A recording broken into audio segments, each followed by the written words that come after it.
Sumayeka because he's already come in this online class, and then the other lecturer, Professor Zulkardi, and then Miss Helen.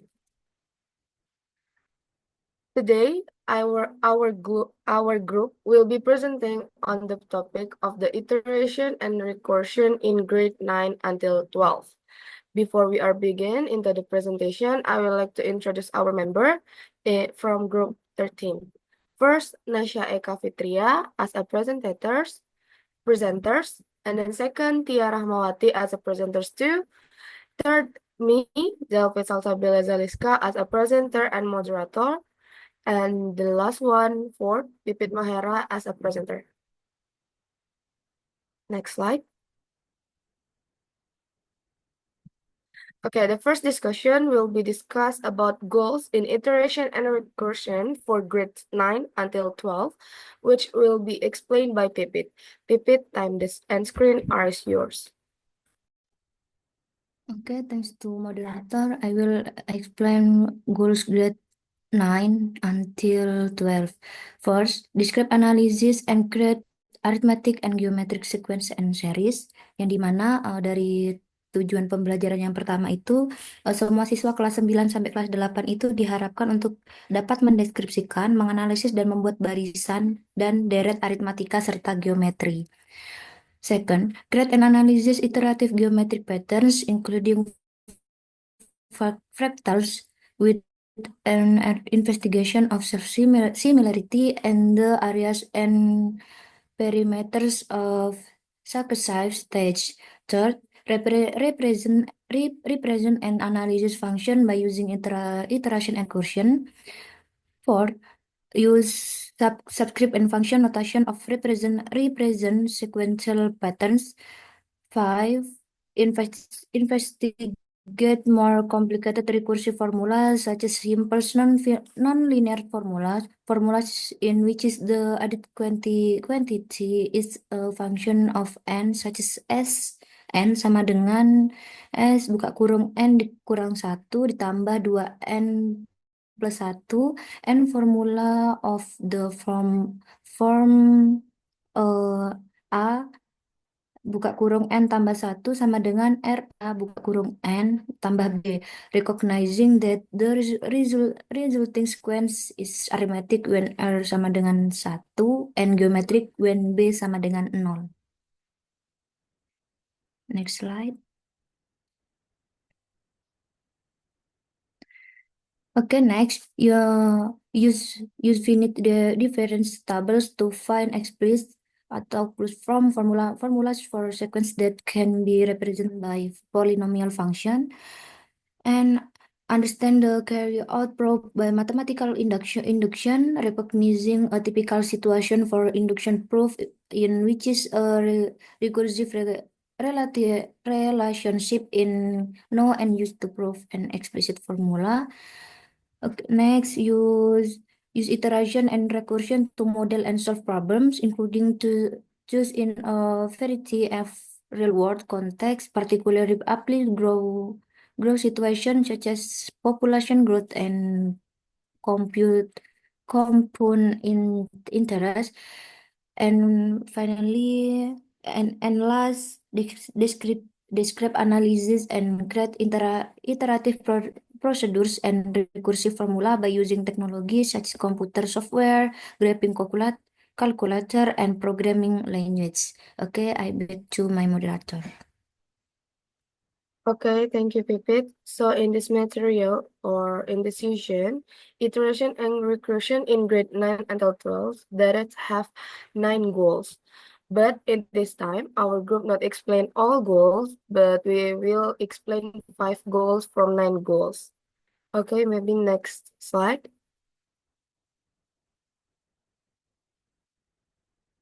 Next slide, it's about iteration and recursion. Will be explained by Nasha. Nasha, time and screen are yours. Okay, thank you for moderator.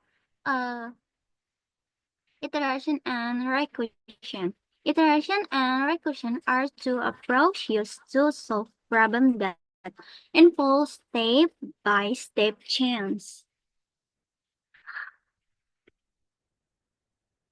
Sequence change refers a process that takes place by step, such as the growth in the amount of money and interest-bearing account from year to year, or the development to the value and the sequence of number from one term to the next.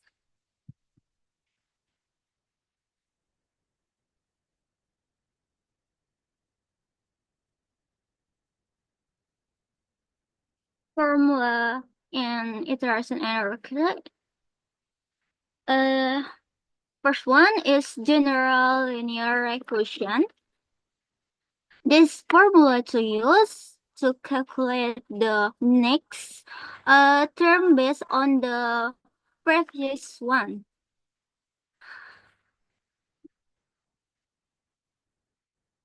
Tiap suku yang dihitung dengan mengalihkan suku sebelumnya dengan konstanta R dan kemudian menambahkan konstanta B. Lalu the second added function recursion is nilai AN didapatkan dari mengalihkan A buka kurung N minus 1 dengan R dan menambahkan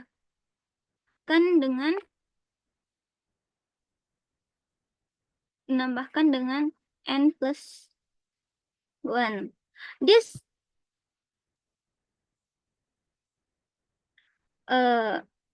This usually result in quarter pattern.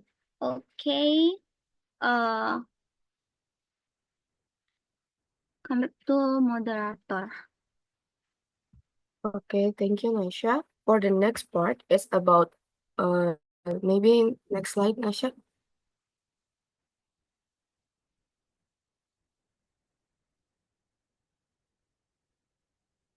Okay, for the next part is about learning objective. That I said before in the session, we only explain 5 goals from 9 goals from the activities will be explained by Tia Rahmawati. For Tia Rahmawati, the time and screen are yours. Okay, thank you, moderator. Here I will explain about learning objectives in grades 9 until 12. We have 5 goals in this lesson. First, understand and carry out proofs by mathematical induction, recognizing a typical situation for such a proof in which a recursive relationship is known and used to prove an explicit formula. Nah, dalam pembelajaran ini siswa diharapkan mampu untuk memahami dan juga menerapkan pembuktian menggunakan matematika induksi atau induksi matematika.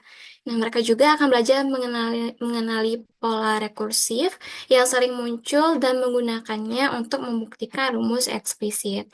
Second, create and analysis iterative geometric patterns, including fractals with an investigation of perimeters of successive stage. Nah, selain memahami induksi matematika, siswa juga akan menganalisis pola geometris yang berulang, termasuk fraktal, dan menyelidiki bagaimana kelilingnya berubah pada setiap tahap. Okay, next, 3. Use subscript and function notation to represent sequential patterns. Nah, siswa juga akan membuat notasi subscript dan fungsi yang akan digunakan untuk menyatakan pola urutan yang lebih tepat.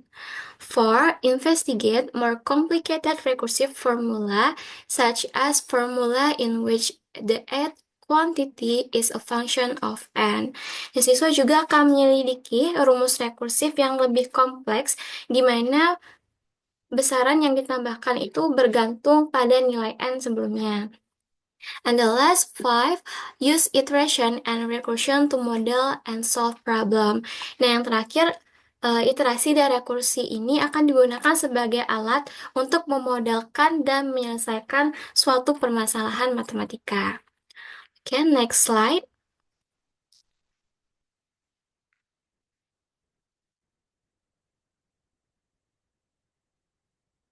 Okay, next slide about introduction to mathematical induction. Mathematical induction is a method of proof used to show that a statement holds for all numbers in a certain order, such as natural numbers. Jadi induksi matematika ini adalah suatu metode pembuktian yang digunakan untuk menunjukkan bahwa suatu pernyataan berlaku untuk semua urutan tertentu. Misalnya saja di sini bilangan asli. This method consists of two main steps, namely one base step and induction step. Di metode ini ada dua step dalam pembuktiannya. Yang pertama itu langkah basis atau langkah awalnya. Ini untuk membuktikan suatu kebenaran pernyataan pada kasus awal. Lalu yang kedua, induksi step atau langkah induksi yang akan membuktikan bahwa jika pernyataan benar, suatu bilangan n sama dengan k, maka pernyataan tersebut juga benar untuk nilai n sama dengan k plus 1. Nah, melalui pendekatan ini, siswa akan memahami secara logika cara kerja suatu rumus rekursif dalam suatu pembuktian. Okay, that's all from me. Thank you. Back to moderator. Okay, thank you, Tia. So that I said before, in this session, we only explain 5 goals because we are explain about 1 from 3 student learning activity and in the NCTM book, in the chapter on iteration and recursion for grade 9 until 12. Next slide is about step by step how to solve the problem in the learning activities. Will be explained by myself. First, problem 1, initial conjugator and its important cons. Maksudnya itu di step 1 atau problem 1 itu tuh siswa itu membuat dugaan awal dan juga pentingnya kontra. Maksudnya itu siswa itu akan disuruh untuk mencoba begitu. Maksudnya mencoba satu persatu. Misalkan nih ada fungsi terus diketahui n-nya lebih dari sama dengan 0. Apakah pernyataan itu benar ketika fungsi itu dioperasikan akan menghasilkan bilangan prima contohnya. Nah, di situ kita akan mencoba di N0, N1, N2, dan seterusnya. Dan akan dijelaskan lebih lanjut di part selanjutnya. For the next one, it's problem 2, finding additional counter examples. Jadi menemukan kontra atau kesalahan pembuktian di memberikan contoh tambahan bahwasanya pernyataan itu salah kayak gitu. Jadi selain kita tuh selain siswa itu harus tahu pentingnya kontra, kita juga membuat suatu pernyataan yang ternyata kontra dengan pernyataan yang disampaikan sebelumnya. Next, in problem 3, relating dominance to the principle of mathematical induction. Maksudnya itu kita di sini tuh di kegiatan pembelajaran ini itu mengaitkan dominance dengan prinsip induksi matematika. For the next slide, Nasya.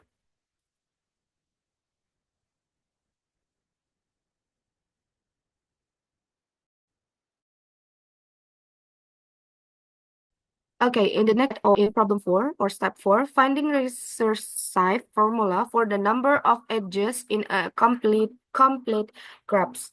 So, in this problem or in this step, kita itu menemukan rumus rekursifnya dengan jumlah sisi pada graf lengkap.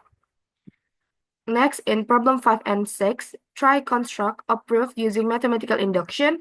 Jadi dia tuh mencoba atau menyusun pembuktian menggunakan induksi matematika. Jadi permasalahan yang akan dibahas di kegiatan ini itu berkaitan dengan dominus. Namun ini bukan dominus yang kertas ya, tapi dominus yang berdiri gitu. Next, in problem 7, prove the sum formula of the first and odd numbers. Jadi in problem 7 atau masalah 7 or step 7, membuktikan rumus jumlah dari n bilangan ganjil pertama. For the last step or in the last problem is about investigate and prove the formula for the perimeter of a Sierpinski triangle. Menyelidiki dan membuktikan rumus untuk keliling segitiga Sierpinski. Okay, for the next slide, Nasya.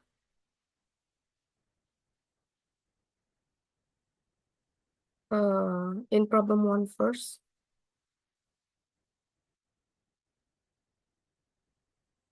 No, next.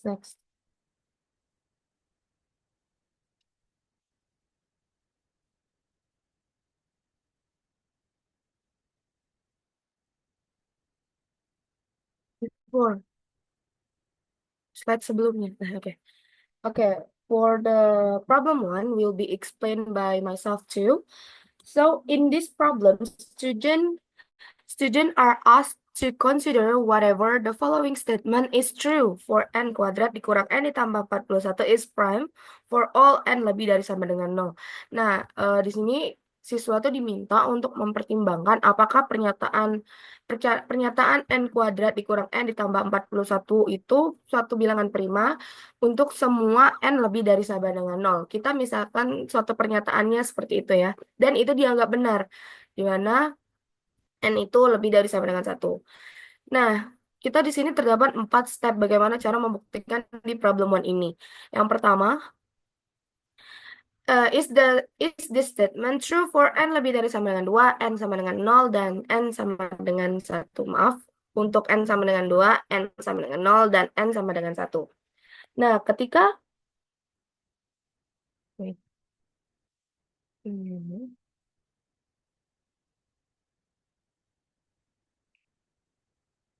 Nah, ketika kita membuktikan di n sama dengan 2, n sama dengan 0, dan n sama dengan 1, ternyata pada saat n-nya itu. Jangan diterusin dulu, Chef. Di situ aja. Ya. Nah, pada saat kita mencoba n-nya sama dengan 2, itu ternyata menghasilkan bilangan yaitu 2 kuadrat ditambah dikurang 2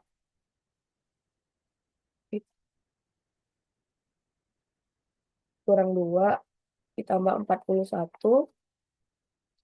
Dan itu ternyata menghasilkan 43.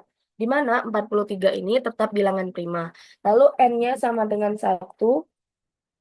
Berarti di sini ada 1 kuadrat dikurang 1 ditambah 41. Ini menghasilkan bilangan yaitu 41 yang merupakan bilangan prima juga. Lalu ketika kita mencoba dengan n sama dengan 0, itu juga menghasilkan 41 karena 0 kuadrat dikurang 0 ditambah 41 itu menghasilkan 41, di mana 41 ini merupakan bilangan prima juga.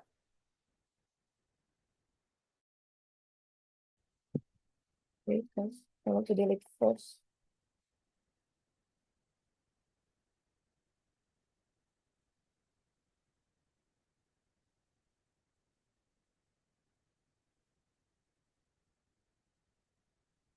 Okay, for the next step, check out the truth of this statement for some other values of n. For other values, jadi untuk step kedua ini kita itu mencobakan n-nya itu di n yang lain. N-nya itu misalkan nih kan kita udah coba 0, 1 sama 2. Nah, kita tuh harus coba di n yang lain kayak gitu. Jadi di sini saya misalkan dicobanya itu di n sama dengan 40. Nah, pada saat penguji cobaan bukan n sama dengan 40 dulu deh. N sama dengan 39. Nah, pada saat penguji cobaan dengan N sama dengan 39 itu akan menghasilkan 1523. Nah, di mana 1523 ini itu masih bilangan prima. Next, consider the statement n kuadrat dikurang n ditambah 41 is prime number for all integers n lebih dari sama dengan 0. Do you think it's true statement? Jadi di tahap yang ketiga ini, siswa itu disuruh berpikir ketika menguji cobakannya ya, menguji cobakan satu-satu, apakah fungsi n kuadrat dikurang n ditambah 41 itu tetap menghasilkan bilangan prima atau bukan.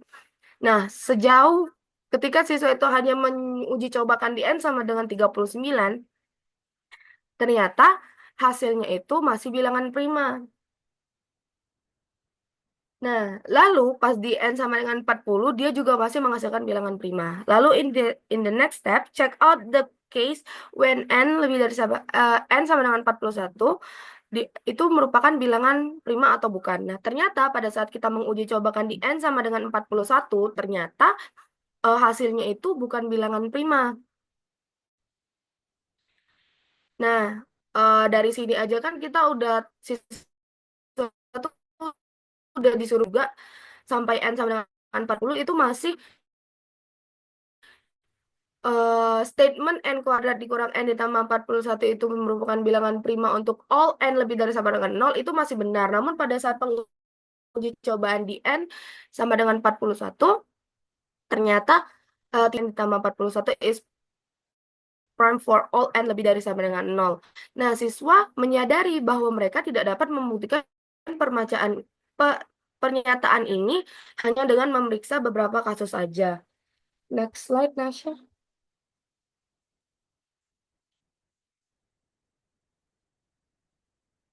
Bentar, hapus dulu.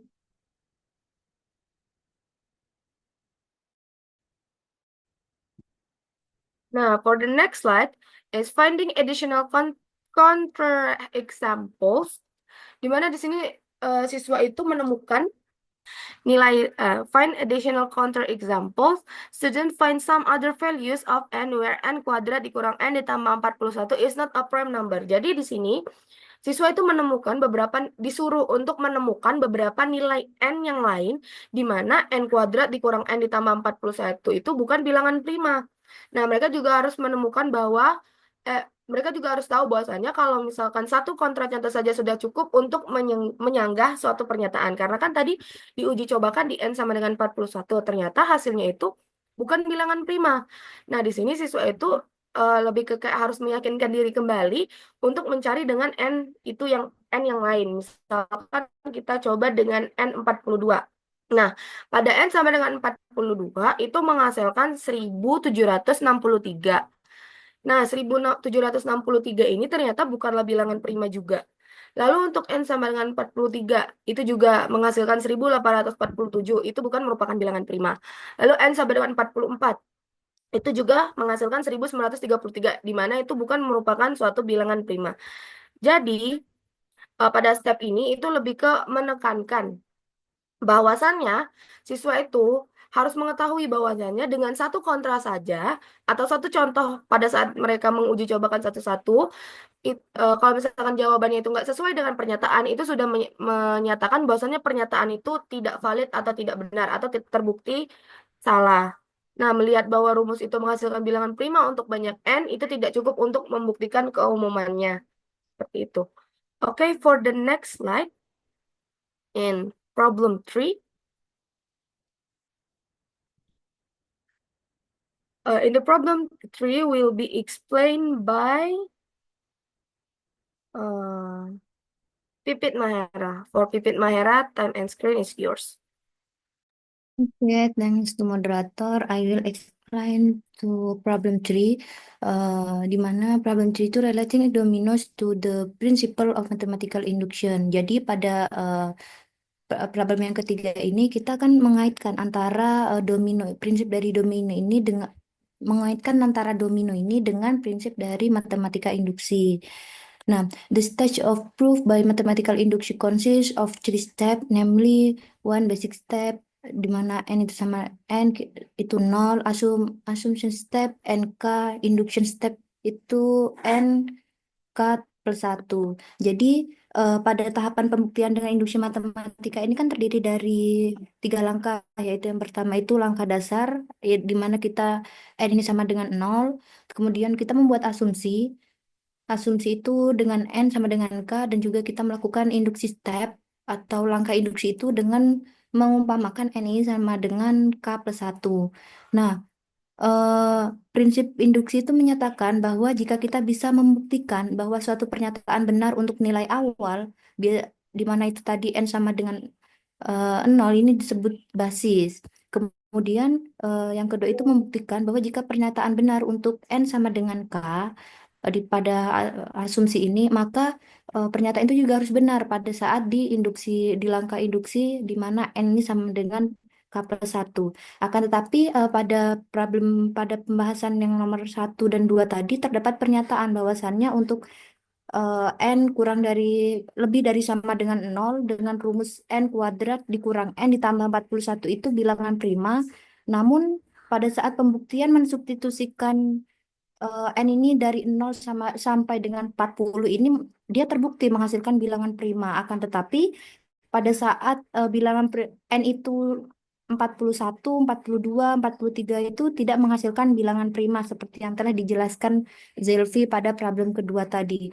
Nah, dalam induksi matematika ini pernyataan benar untuk N sama dengan K, maka juga benar juga untuk N K plus 1. Nah, untuk membuktikan kita mulai dari 0 pada problem 1 tadi sudah dijelaskan bahwasannya pada N41 itu eh, gagal tidak menghasilkan bilangan prima. Maka artinya pernyataan untuk semua N lebih dari sama dengan 0 itu salah karena terdapat satu nilai yang membatalkan pernyataan tersebut untuk setiap N. Karena kita tidak membuktikan dengan pembuktian induksi, kita hanya dengan coba-coba, maka kriteria N sama dengan 41 itu gagal. Berarti domino ini tidak akan jatuh pada selama domino itu dengan menggunakan rumus N kuadrat dikurang N plus 1 itu enggak tidak menghasilkan bilangan prima. Domino tidak akan jatuh karena tidak ada pembuktian secara induksi matematika. Baiklah, saya kembalikan kepada moderator. Okay, thank you, Pipit, for the explanation. For the next slide.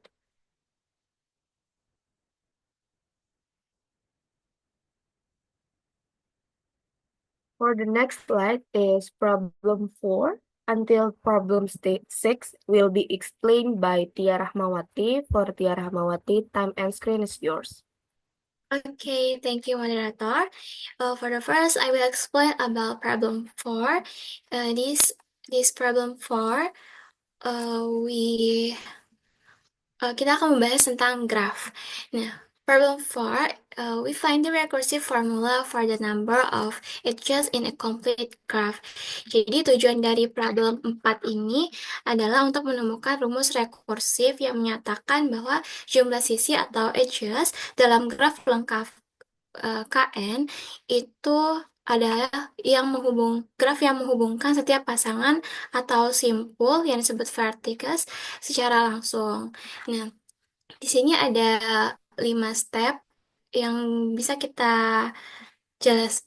kita gunakan untuk dalam penyelesaian problem 4. For the first, observe the complete graph Kn for n sama dengan 1 to n sama dengan 5 and count the number of sides. Jadi langkah pertama itu kita akan mengamati dan juga membuat graf lengkap Kn dari n sama dengan 1 sampai n sama dengan 5 dan kita akan menghitung jumlah sisinya.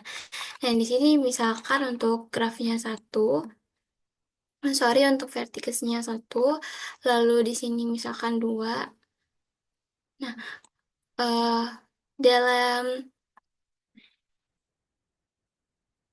untuk verticesnya 2 atau simpulnya 2 itu akan mendapatkan satu sisi, dijumlahkan satu sisi. Nah, kalau misalkan ada 3, sini kita buat simpulnya dulu. Ini ada 3 sisi, dan untuk yang keempat, we can see in this PowerPoint ada complete graph on 4 vertices. Jadi di sini ada 6 sisi, kita bisa hitung.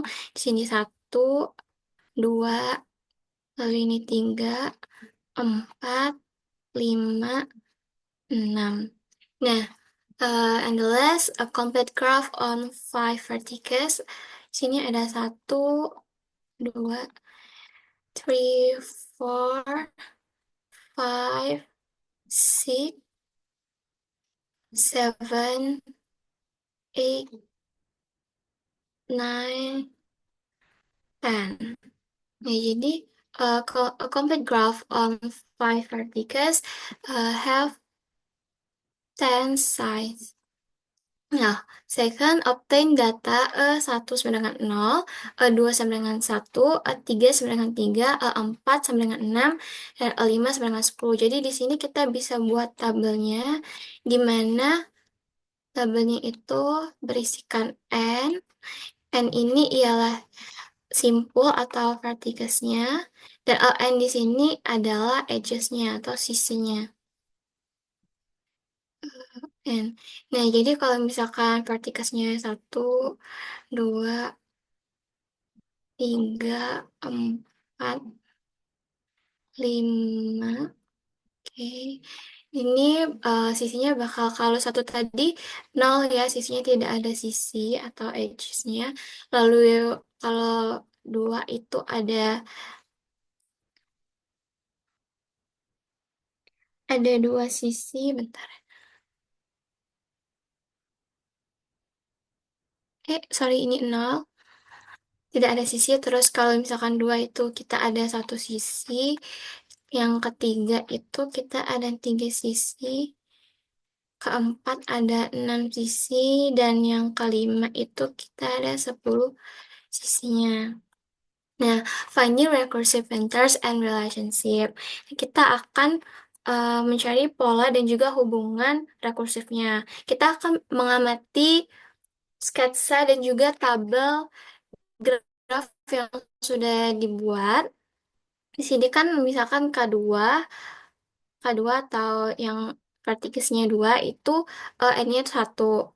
Jadi kalau misalkan K2 ke K3 itu bertambah 2. Jadi 1 ke 3 itu ditambah 2. Lalu dari K3 ke K4 itu bertambah 3. K4 ke K5 itu bertambah 4. Nah, dari sini kita bisa menyimpulkan atau kita bisa mengartikan bahwasanya setiap kali kita menambahkan satu simpul atau vertices, ia akan terhubung ke semua simpul sebelumnya. Maka itu akan bertambah N dikurang 1 sisi baru. Nah, the recursive formula is obtained N sama dengan dikali N dikurang 1 ditambah N dikurang 1. Jadi dari tabel dan juga sketsa graf yang telah dibuat, didapatkanlah rumus rekursifnya yaitu N sama dengan N dikurang 1 ditambah N dikurang 1. Nah, this recursive formula is the basic for proof by mathematical induction.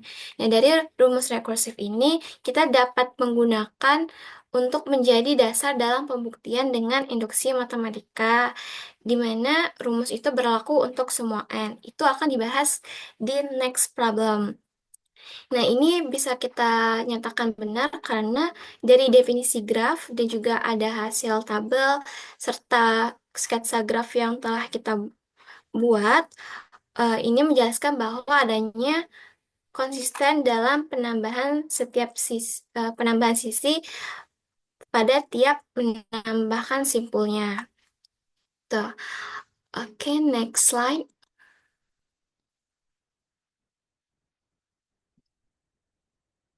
Thank you. Nah, next slide about mathematical induction. In problems 5 and 6, we try to construct a proof using mathematical induction. Jadi, dari yang problem 4 tadi sudah dikatakan bahwasanya rumus rekursif bisa kita gunakan untuk menjadi langkah dasar dalam pembuktian matematika induksi atau induksi matematika. It will be proved that if the statement is true for a number n minus 1, then it will be also be true for n. Nah, ini akan membuktikan bahwa pernyataan benar untuk sebuah bilangan n dikurang 1, maka juga benar untuk bilangan untuk n. Oke, kita akan asumsi the formula is true for n dikurang 1, di mana n sama dengan n dikurang 1, n dikurang 2 dibagi 2. Nah, dalam problem 5 dan 6 ini, kita akan menggunakan domino. Kayak ini seperti domino yang sudah dijelaskan oleh Pipit di awal tadi. Kalau misalkan kita jatuhkan domino awal, maka yang kedua, ketiga, dan selanjutnya juga akan jatuh. Nah, itu kita asumsikan seperti itu. Nah, dari asumsi yang ini,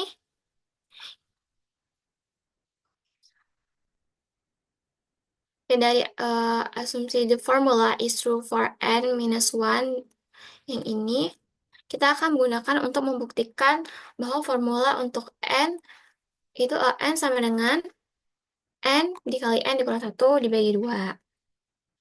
Okay, next slide.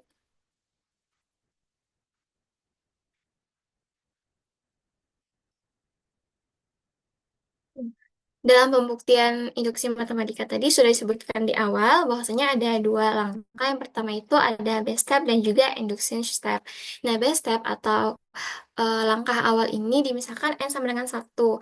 Nah, dari rumus awal tadi kan kita sudah dapatkan yang ini. Jadi kita tinggal substitusikan nilai n sama dengan 1 ke formula yang ini. Jadi 1 sama dengan 1 dikurang 1 buka kurung 1 dikurang 1 tutup kurung dibagi 2. Ini 1 dikurang 1 hasilnya 0. 1 dikali 1 itu, sorry, 1 dikali 0 itu 0. Lalu dibagi 2 itu hasilnya 0. Nah, graph with one vertex have no edge. Jadi, graf dengan satu simpul itu tidak mempunyai sisi. Nah, this is proven that this formula holds true for n sama dengan 1. So, base or induction step is true. Jadi, untuk langkah awal dari pembuktian induksi matematika ini terbukti benar karena graf yang mempunyai satu simpul itu tidak mempunyai sisi, seperti yang sudah dijelaskan di problem 4. Oke, next.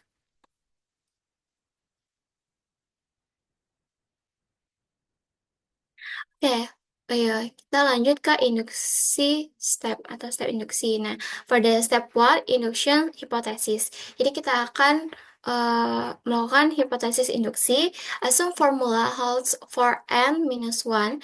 N sama dengan n dikurang 1 dikali n dikurang 2 dibagi 2. Ini adalah benar. Asumsikan ini benar, dan ini adalah hipotesis induksi yang akan kita gunakan untuk step selanjutnya.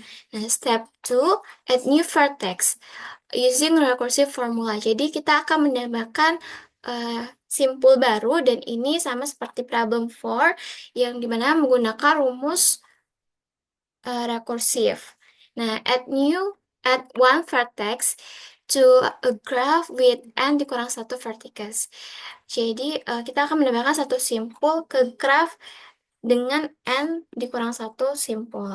Nah, new vertex is connect to all previous n minus 1 vertex. Jadi, setiap simpul baru yang itu akan terhubung ke simpul sebelumnya n dikurang 1. Nah, maka didapatkan rumus ini seperti rumus yang rekursif sebelumnya, di mana n sama dengan n dikurang 1 ditambah n dikurang 1. Oke, next slide.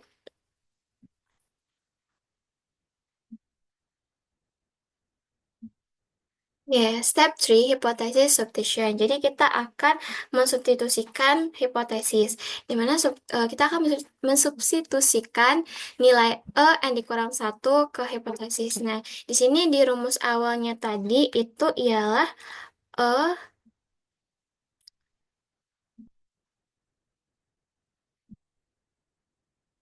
n sama dengan, di rumus awalnya tadi itu pakai rumus rekursif ya. Jadi n, sorry,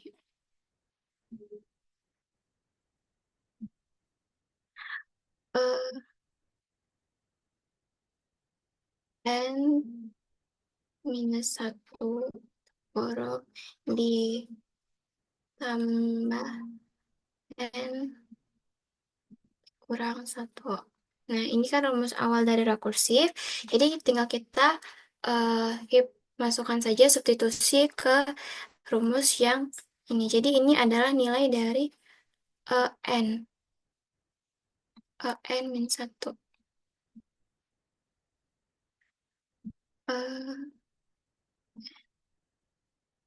Ini ya. n dikurang 1. Nah, jadi dari rumus rekursif ini kita masukkan nilai n dikurang 1. Jadi n dikurang 1 tutup kurung n dikurang 2 dibagi dengan 2 ditambah n dikurang 1. Nah, di langkah selanjutnya kita bisa memfaktorkan dari yang sorry, kita bisa menyamakan penyebut lebih dulu. Jadi ini sama di penyebutnya 2 juga, maka akan menghasilkan N dikurang 1 kurung N dikurang 2, lalu ditambah dengan 2 N minus 1 dibagi dengan 2. Nah, setelah penyebutnya sama, kita akan memfaktorkan, di mana didapatkanlah di sini itu N dikurang 1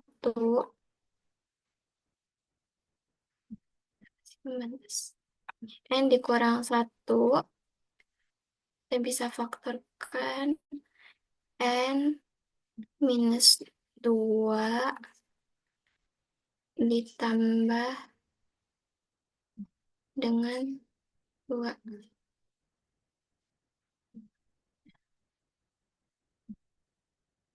dibagi 2. Karena ini kan kalau misalkan kita kalikan, berarti N minus 1 dikali dengan N minus 2. Oke, sorry, ini kita bisa faktorkan yang ini. Nah, jadi dari yang sini kita bisa faktorkan yang ini. Nah, kalau misalkan ini kan berarti hasilnya N, karena 2 min 2 ditambah 2 itu kan hasilnya 0. Yang di sini.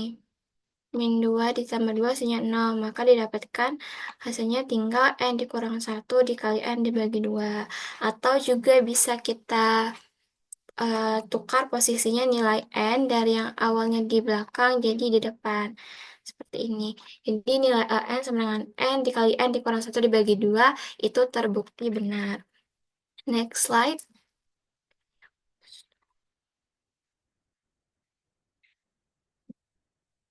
Next slide, Nasya.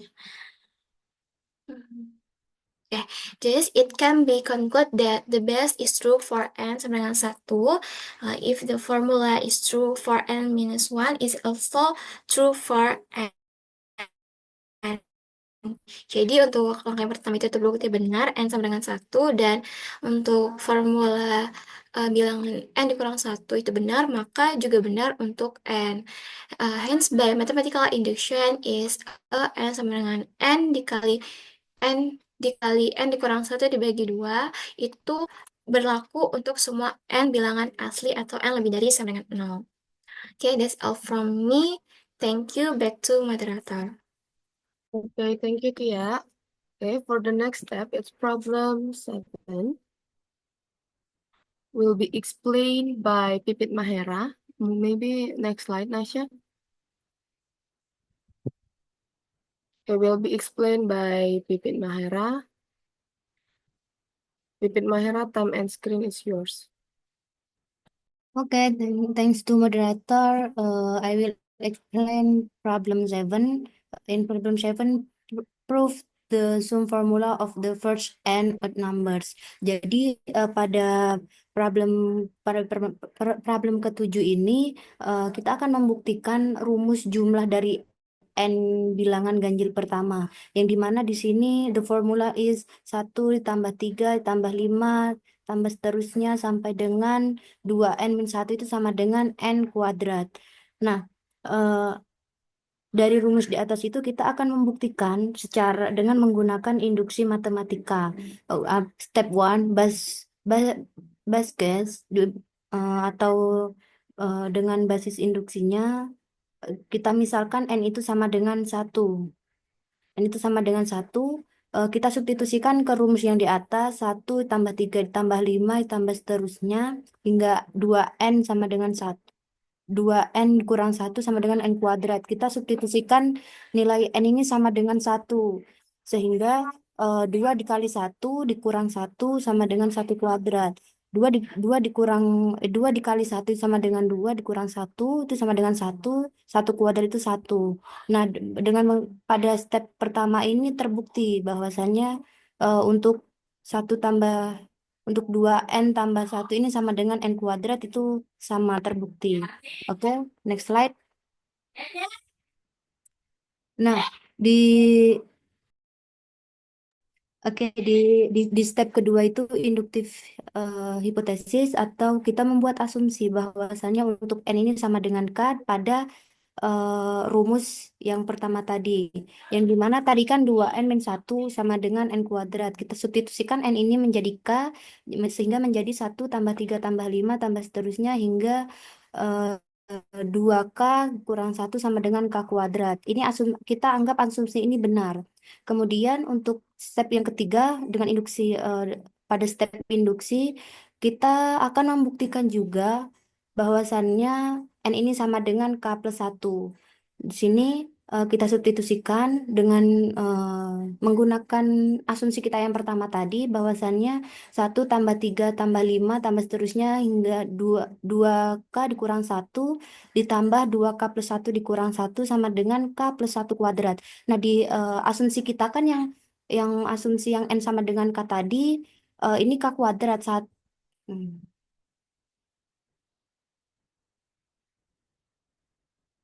yang ini kan tadi k kuadrat, sehingga di sini kita langsung tuliskan menjadi k kuadrat ditambah 2k plus 1 dikurang 1 ini sama dengan k plus 1 kuadrat. Kemudian kita operasikan seperti biasanya, 2 dikali k itu 2k, 2 dikali 1 itu 2, kemudian dikurang 1. Ini 2k, 2 dikurang 1, 2 dikurang 1 ini kan sama dengan 1, sehingga k kuadrat plus 2k plus 1 ini sama dengan k plus 1 buka kurung kuadrat. Kemudian kita faktorkan di sini kita hilangkan buka kurungnya sehingga menjadi 2k kuadrat ditambah 2k plus 1 sama dengan k plus 1 kuadrat, di mana kita faktorkan sehingga menjadi k plus 1 dikali dengan k plus 1 atau bisa kita tuliskan menjadi k plus 1 kuadrat sama dengan, nah jadi untuk sisi kanan dan sisi kirinya itu sama, sehingga untuk hipotesis k plus n-nya itu k plus 1 ini ternyata juga terbukti dengan menggunakan rumus 1 plus 3 ditambah 3 tambah seterusnya hingga 2 n 2 n plus 1 2n plus 1 sama dengan n kuadrat itu terbukti juga pada n ini sama dengan k plus 1, sehingga rumus tadi itu benar bahwasannya untuk rumus itu merupakan rumus jumlah bilangan ganjil pertama. Oke, saya kembalikan kepada moderator. Okay, thank you, Pipit, for the explanation in problem 7. Next, for the last step is problem 8, will be explained by Nasha Eka Fitria. Nasha Eka Fitria, time and screen is yours. Okay, thank you, moderator. Continue from the previous explanation. I will now present problem 8, which focus on the perimeter formula of the Sierpinski triangle.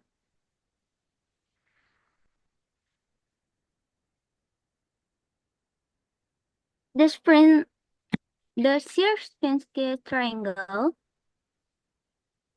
start from a solid triangle complete without any remote part, and at each stage the central small triangle is removed from every existing triangle.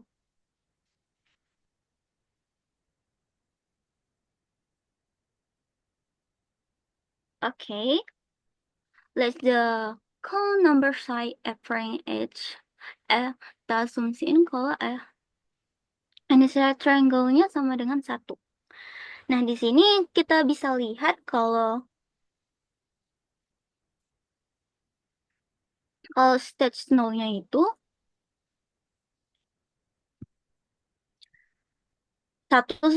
satu segitiga penuh, yang mana ada kelilingnya adalah 3.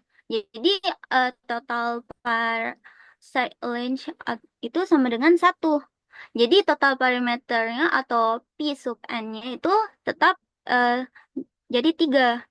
Nah, kita ke next stage, yaitu N equal 1, dimana di sini active triangles-nya munculnya 3. Lalu total active site-nya menjadi 6. Tapi sledge-nya itu malah menjadi setengah. Jadi dari total perimeter Q sub N-nya itu menjadi 6 dikali setengah. Yaitu hasilnya tetap sama nih. Jadi 3. Nah, kita ke next stage kedua, yaitu naik jadi 12 sisi, tapi panjangnya jadi setengah 1/4. Jadi kita totalin lagi nih, 12 dikali 1/4 sama dengan 3. Nah, di sini patternnya itu sudah jelas banget kan.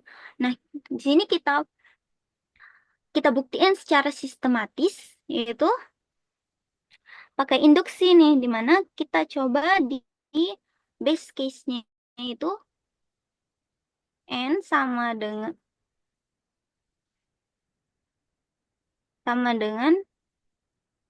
0. Kita sama dengan 0. Di sini lihat kan, jadi jumlah sisinya itu 3 dikali dengan panjang sisinya itu cuma 1. Jadi 3. Di sini terbukti, ya, jadi 3.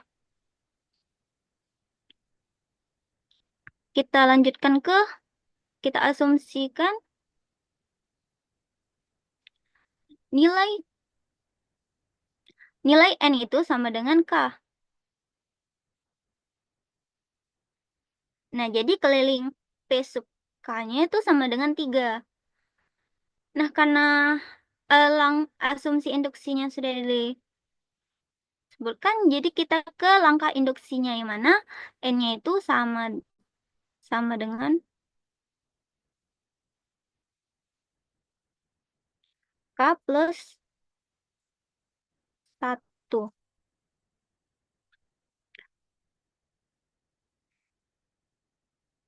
Di sini jumlah aktifnya itu ada 2.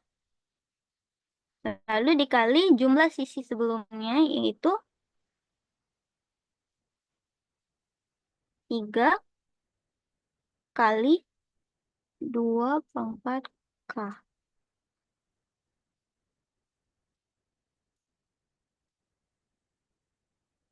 Jadi sama dengan 3 dikali 2K plus 1.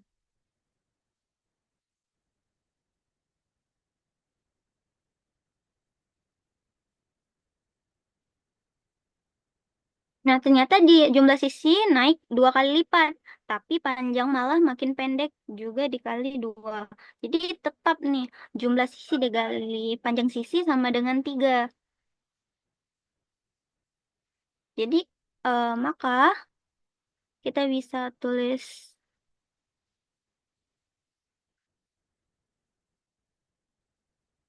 P K plus 1 sama dengan 3 dikali 2K plus 1 sama dengan bentar.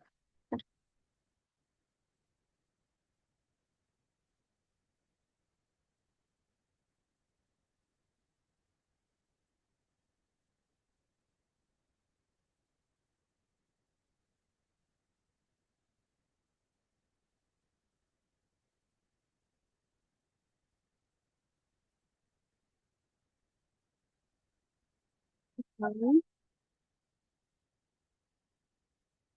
40 1/2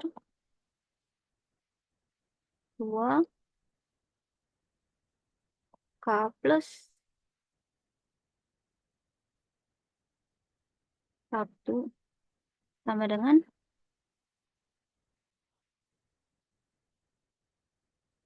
P. K sama dengan 3. So, no matter how many tests you go through, the perimeter width always stay the same. P sub n equal 3.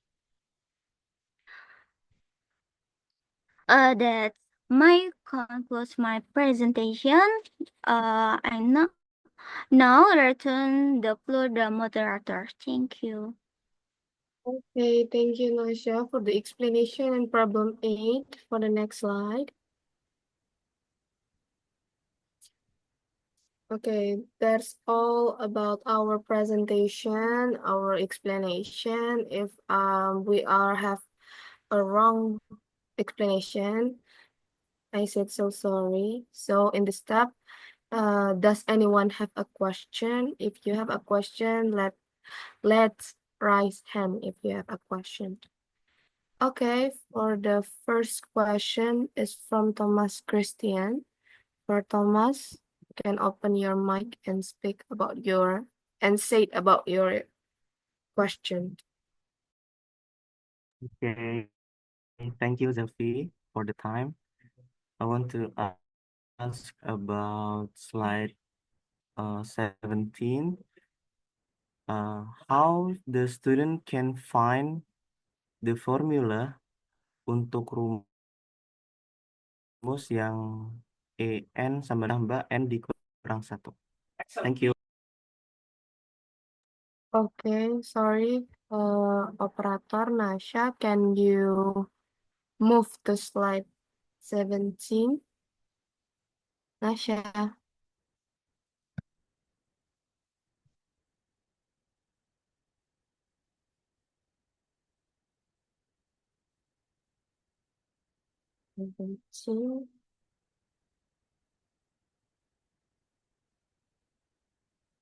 Okay, there is Thomas give a question about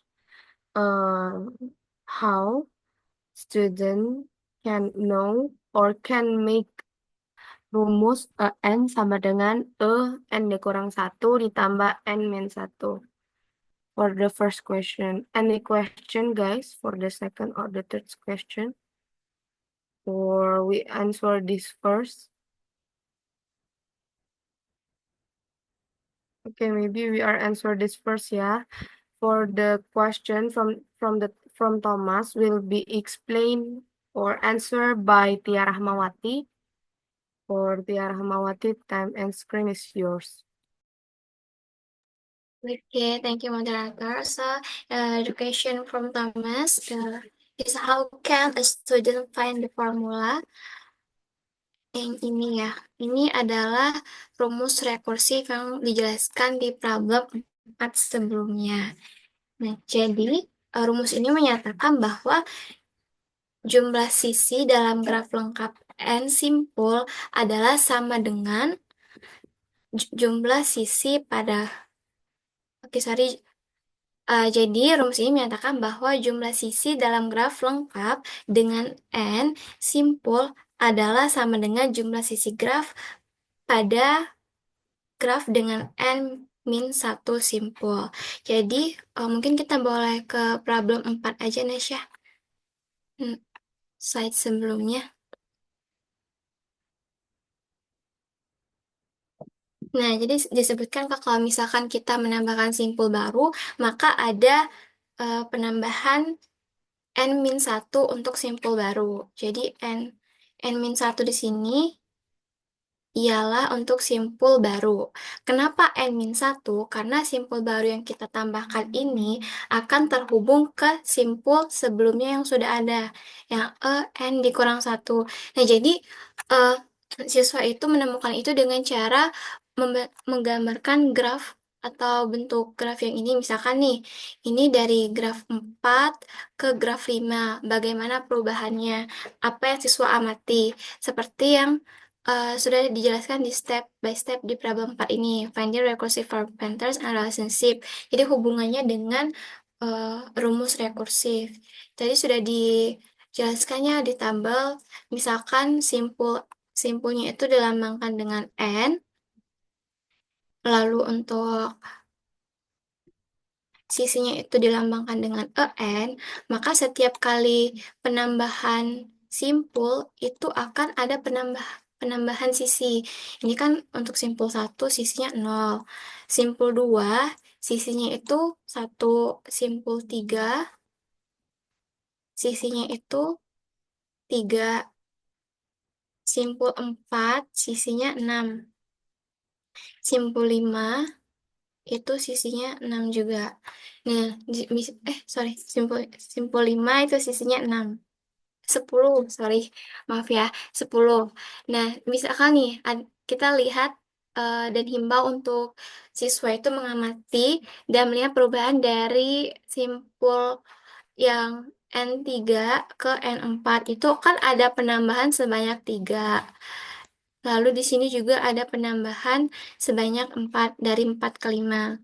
Nah, dari sini siswa dapat berpikir dan bisa menyimpulkan bahwasanya setiap penambahan simpul itu akan ada penambahan N dikurang 1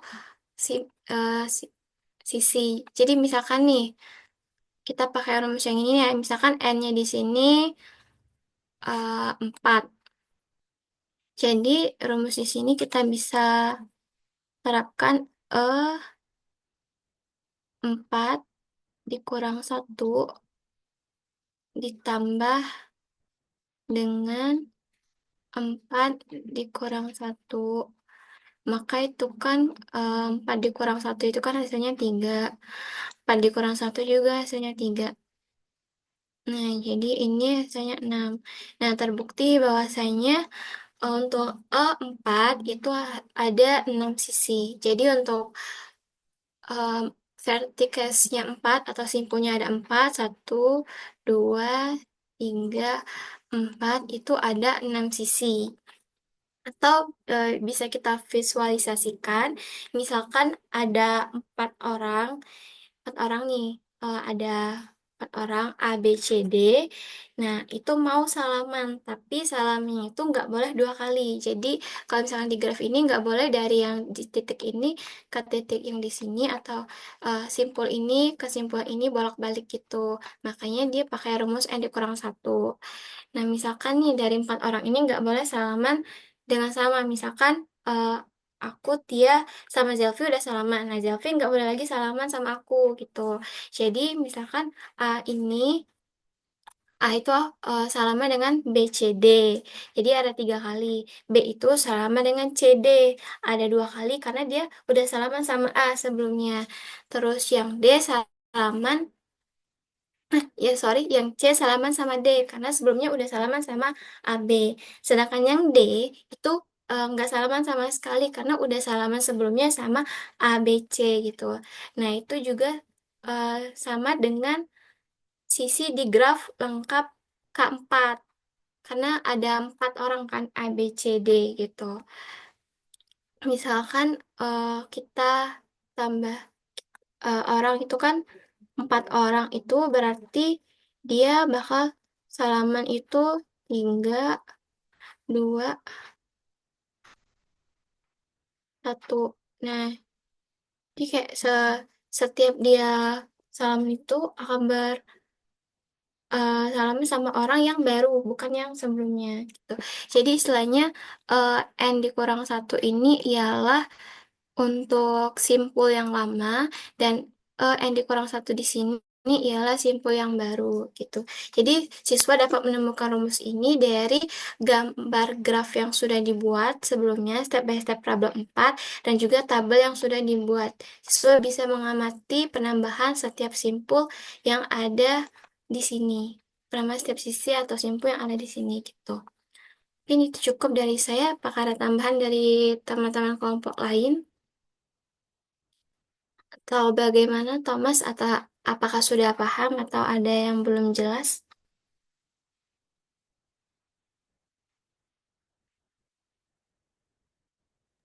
Udah jelas, terima kasih. Oke, sudah jelas ya. Terima kasih. Kembali ke moderator. Okay, thank you, Thomas, because you already give a question, and thank you, Tia, you are already answered the question from Thomas. Okay, for the other people, there is any question or no?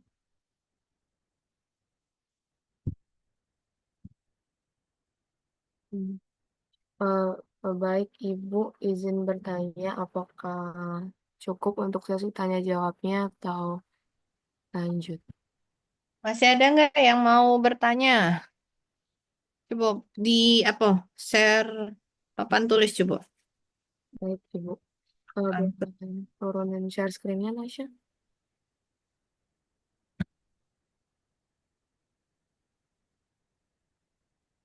Masih ada nggak yang bertanya? Silahkan kalau masih ada. Hmm. Nasya bisa share whiteboard nggak? Dia aku nggak bisa soalnya. Bisa nggak? Papan Thank you. tulis.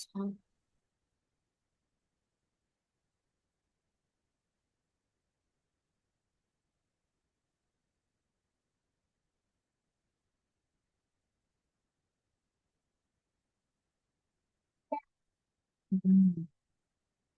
Nah, ternyata materi atau topik tentang iterasi and rekursi, ya. Dan rekursi ini ternyata bisa kita kaitkan dengan materi vertex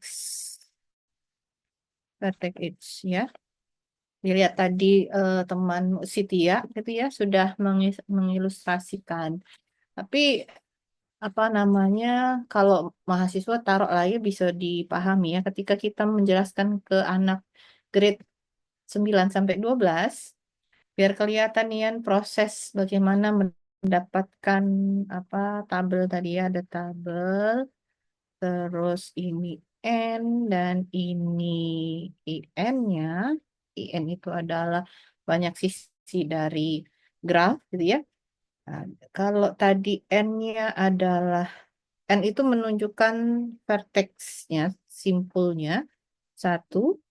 Jadi kalau ini apa namanya vertex-nya satu, ini belum terlihat sisi ya tadi ya, belum terlihat sisi. Berarti sisinya kelihatan nol. Terus berikutnya kalau misalkan vertex-nya itu berupa dua simpul seperti ini. Ternyata dua simpul ini bisa dihubungkan dengan satu H, ya, vertex 1 dan vertex 2.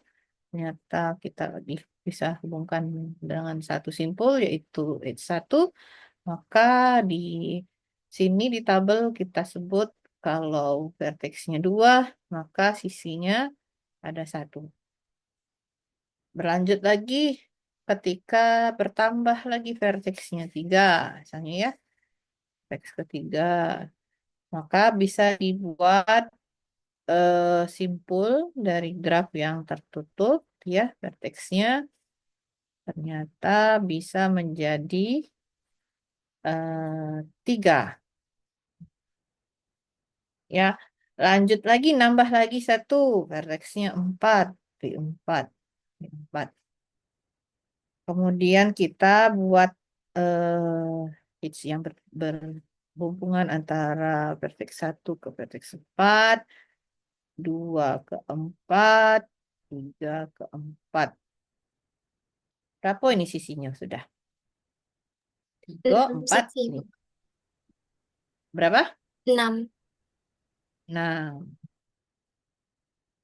6 ya? Nah, 6. Ya. Tambah lagi misalnya tadi siko. Lagi ya siko. Sama sini bahasanya. Verteksnya 5. Taruh deh.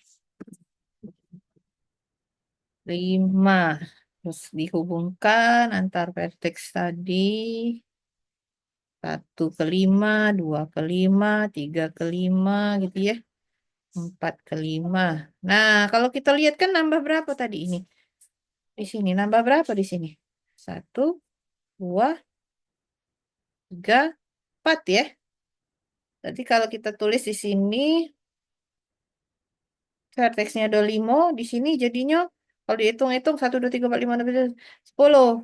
Tapi tanpa dihitung bisa kita lihat di graf sebelumnya dengan vertexnya 4 yang jumlah sisinya adalah 6, ternyata nambah lagi sisinya tambah 4 karena kita menghubungkan antara vertex 1/5, 2/5, 3/5, 4/5. Nambahnya 4 kan ya? Nambahnya yang ini nambahnya tadi 3. Ini nambah 2. Ini nambah 1. Artinya kalau kita lihat pola penambahan dari banyaknya sisi ketika kita menambahkan vertex 6, ini bisa kita duga tidak berapa jadinya? Nambah berapakah jadinya? Tambah 5, Ibu. Nambah 5. Nambah 5 artinya di sini kita hitung berarti 15 ya. Tapi tanpa kita menggambarkan lagi grafnya. Untuk anak-anak atau anak sekolah, ya memang bagusnya kita buat visualisasinya. Dari visualisasi itu kita hubungkan ke tabel yang memperlihatkan hubungan bilangan, ya. Banyaknya vertex dan juga banyaknya sisi dari graf tersebut. Nah, dilihat di sini ternyata ini adalah satu bentuk iterasi dengan pola tertentu. Iterasi dan pola tertentu. Jadi kalau kita berbicara tentang apa, nah, boleh. Jadi kalau kita berbicara tentang banyaknya sisi, ternyata kita bisa melihat banyaknya sisi eh, pada graf dengan jumlah vertex yang sekarang itu bisa dilihat dari banyaknya sisi yang sebelumnya, graf sebelumnya. Dalam hal ini, kalau tadi banyaknya vertex itu adalah n, berarti kita bisa menjumlahkan antara banyaknya sisi di graf sebelumnya, ya, n-1 ditambah dengan selisih selisih apa namanya itu? Kalau kita sebut vertexnya ini n, berarti penjumlahannya adalah n-1 gitu ya. Kalau tadi ini 6 berarti ini n, 5 ini dapat dari n-1. Jadi kita menambahkan nggak pada galak ya. Habis apa? Nah,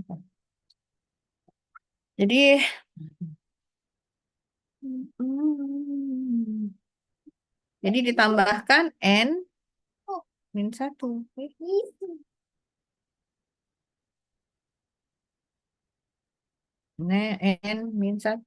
Nah, itu nah dari Napo bisa rekursinya bentuknya ujungnya ke sini. Ini yang sebenarnya yang ditanyakan oleh Thomas tadi ya, bagaimana tahapan atau langkah yang harus kita lakukan ketika siswa mencoba untuk mengenal rekursi atau rumus rekursi dari apa namanya banyaknya vertex dengan banyaknya sisi pada graf yang lengkap, ya. Ya, itu saja mungkin Ibu cuma nambahkan tadi. Boleh di stop share. Silakan kalau masih ada pertanyaan. Nah, ini kalau kita lihat, apa perbedaannya belajar iteration recursion di grade 9 sampai 12 dengan grade sebelumnya?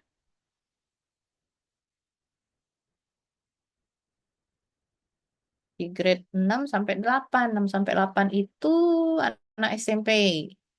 Anak SMP ya. Apa bedanya?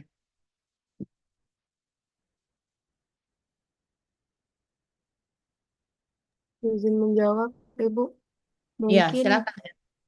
mungkin kalau dari pertemuan sebelumnya sama pertemuan sekarang itu, kalau pertemuan sebelumnya itu untuk permasalahannya itu masih apa ya, kalau ini kan yang berkaitan dengan domino gitu ya Ibu. Kalau yang kemarin itu tuh kayak eh misalnya kayak kemarin tuh ada contoh yang kayak kotak-kotak gitu kan yang dibuat oleh Heru. Nah, itu tuh lebih visualisasinya mungkin lebih mudah untuk dipahami siswa dibandingkan dengan yang grade sekarang, Ibu. Lebih rumit untuk yang sekarang. Oke, boleh jadi lebih rumit. Ada lagi enggak? Ada penambahan pemahaman materi enggak? Extended materinya. Tadi belajar apa kita yang dibahas oleh kelompoknya Zelvi dan teman-teman? Kira-kira di grade 6 sampai 8 dipelajari enggak materi? Apa itu yang tidak dipelajari? Induksi Izin Ibu. matematika. Ya, Oke, nah kalau menurut dia dari grade 6-8 itu kan benar kata Zelvi tadi itu kita visual lebih mudah terus juga eksploratif kan seperti yang dibuat sama kelompok Herul. Nah, kalau misalkan di grade 9 sampai 12 ini kita lebih ke menyusun, memahami dan juga menemukan suatu rumus, gitu, membuktikan rumus dengan induksi matematika yang sudah dijelaskan tadi, Ibu. oke. Ingrid, nak nambah Ingrid? Tidak, Ibu, sama tadi yang dijawab ya. Belajar kalau di grade 9 sampai 12 itu ditambah dengan membuktikan menggunakan induksi matematika. Oke, betul ya. Kita belajar tentang induksi matematika ya di SMA kan ya. Tidak dipelajari kan waktu kita di SMP. Nah, ternyata dalam pembuktian menggunakan induksi, kita kita bisa melibatkan penulisan pola tadi ya dengan variabel K, K sama dengan 0, K sama dengan 1, atau N sama dengan 0, N sama dengan K, dan N sama dengan K plus 1. Artinya lebih berpikir lebih abstrak kalau N-nya tadi mungkin di SMP N-nya itu bisa dimasukkan secara bilangan. Misalnya N-nya sama dengan 1, N-nya sama dengan 2. Mereka baru belajar memahami em, bagaimana suatu rumus itu berlaku gitu ya. Nah, kalau N-nya sama dengan 1, maka UN sama dengan 1 plus 1 sama dengan 2. Gitu kan ya. N sama dengan 2, maka UN U2 sama dengan 2 plus 1 sama dengan 3. Nah, mereka baru belajar memahami kenapa rumus itu dapat berlaku secara umum dengan N dalam dalam kumpulan N tertentu ya, N sama dengan 1 sampai berapa ya. Tapi kalau di SMA kita untuk membuktikan bahwa sesuatu itu berlaku secara general, maka kita tidak atau diajak untuk berpikir tidak mensubstitusikan suatu bilangan, tapi dalam bentuk variabel yang sifatnya nilainya dapat berupa apa saja. Apakah dia bernilai 1, bernilai 2, dan sebagainya. Artinya proses berpikirnya diarahkan untuk lebih formal. Yang tadinya SMP tadi mungkin mereka mencoba untuk memahami suatu pola, suatu bentuk rekursi. Di SMA diajak untuk menggunakan rekursi itu, menggunakan bentuk formula itu dalam proof, dalam membuktikan. Saya juga belajar pembuktian secara induksi. Yang secara induksi ya. Kalau di SMP belum mereka diajak untuk memahami pembuktian induksi. Itu ya. Oke. Sampai di sini ada pertanyaan terkait materi iteration and recursion grade 9 sampai 12. Silahkan.